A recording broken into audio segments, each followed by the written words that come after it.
Tila ipinambabala raw ang kontrobersya tungkol sa 2025 national budget para patumbahin ang gobyerno at ituloy ang destabilisasyon. Yan ang duda ni Pangulong Bongbong Marcos. Naritong report ni Maricel Halili. Ang mga kumukwestiyon sa 2025 national budget ay yung mga gusto raw na matigil ang operasyon ng gobyerno. I guess that's what they want. They want the government to cease working. So yung matuloy yung kanilang mga destabilization na ginagawa.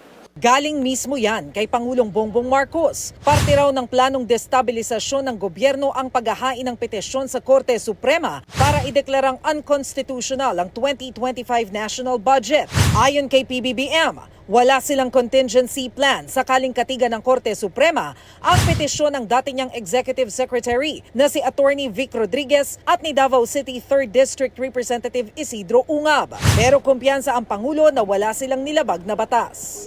Sergeant Maynard tells me that we are on a solid footing in terms of constitutionality.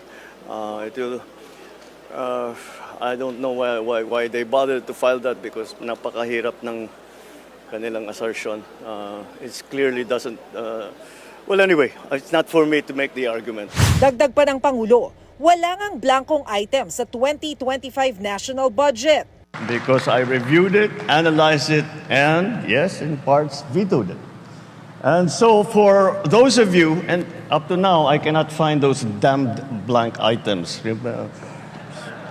Ni-review at binasa raw ni PBBM ang mahigit 4,000 pahina ng 2025 General Appropriations Act. Pero hindi niya raw makita ang tinutukoy na blank items. I'm convinced that they simply do not exist because it is not allowed to exist.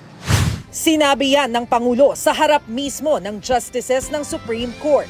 Matatandaan na nabanggit ni PBBM noon na nagsisinungaling si dating Pangulong Rodrigo Duterte matapos niyang sabihing invalid ang 2025 budget dahil sa umano'y blankong items. Nagbabalita mula sa Frontline, Maricel Halili, News 5.